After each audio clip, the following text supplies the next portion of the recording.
জাতীয় পার্টির বিষয়ে ফয়সালা না হয়ে যদি আমরা নির্বাচনে যাই, আমাদের জন্য শনির দশা অপেক্ষা করছে। সামনে যদি নির্বাচন বিলম্বিত হয়, নির্বাচন নিয়ে যদি কোনো সংকট তৈরি হয়, আমাদের রাজনীতিবিদদের জন্যই কিন্তু বিপর্যয় অপেক্ষা করছে।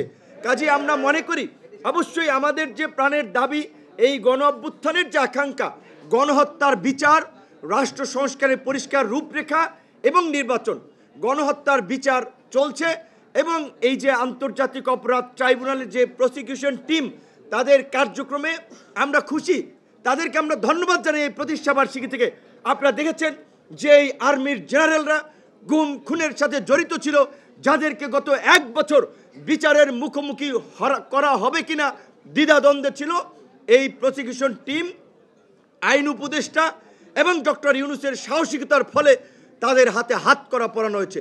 আপনারা দেখেছেন ওই যে একজন মেজর, তিনি কিভাবে পাখির মতো গুলি করছিলেন, তাদেরকে এখন হাত করা পড়েছে, তাদের বিচার হচ্ছে। আমরা পরিষ্কারভাবে বলতে চাই, সেনাবাহিনী এই দেশের স্বাধীনতা সার্বভৌমত্বের প্রতীক। সেনাবাহিনীর এই কতিপয় ক্রিমিনালের কারণে সেনাবাহিনী সম্মানহানি হতে পারে না, সেনাবাহিনী কলঙ্কিত হতে পারে না, বরঞ্চ এই ক্রিমিনালদেরকে বিচারের মাধ্যমে সেনাবাহিনীকে কলঙ্ক মুক্ত করা হবে। তাই সেনাবাহিনীর বর্তমান সেনা প্রধান থেকে শুরু করে উচ্চপদস্থ কর্মকর্তারা এই বিচারে সহযোগিতা করবেন, সেটা আমরা প্রত্যাশা করি। একই সাথে আক্তারের বক্তব্য যেটা বলেছে, সেটা আমরাও সকলকে স্মরণ করে দিতে চাই। কিছুদিন আগেই জিএম কাদেরের যে বক্তব্য, তিনি কিভাবে ঔদ্ধত্য দেখাতে পারেন এবং বলতে পারেন আওয়ামী লীগ ছাড়া নাকি কোনো এই দেশে নির্বাচন হবে না। এই কথা বলার পরে জিএম কাদের কিভাবে এই ঢাকায় আপনার রাজপথে তার অফিসে আসে, তার উত্তরার বাড়িতে অবস্থান করে, যে আওয়ামী লীগ গণহত্যা চালিয়েছে, এই শহীদ পরিবারগুলো এখানে বসে আছে, এখনো বিচার চলছে গণহত্যার, মানবতা বিরোধী অপরাধের, সেই অপরাধের দায়ে আওয়ামী লীগকে নিষিদ্ধ করা হয়েছে, সংগঠন হিসেবে তার বিচার হচ্ছে। আর জিএম কাদের বলছে আওয়ামী লীগ ছাড়া নাকি এই দেশে নির্বাচন হবে না, জাতীয় পার্টি ছাড়াও নির্বাচন হবে না।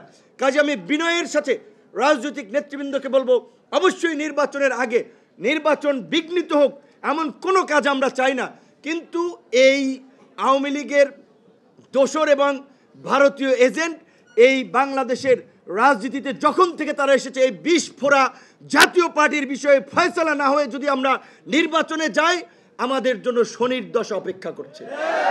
কারণ এই জাতীয় পার্টির মাধ্যমে আওয়ামী লীগ ব্যাক করবে।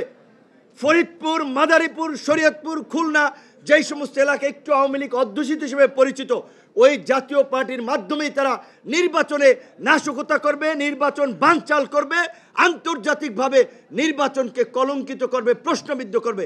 কাজী জাতীয় পার্টির বিষয়ে নির্বাচনের আগে আমাদের একটা ফয়সালায় যাওয়া দরকার। সেটা আমি একা বললে হবে না, আক্তার একা বললে হবে না, বিএনপি বললে হবে না, সবাই মিলে আমাদেরকে সিদ্ধান্তটা নিতে হবে।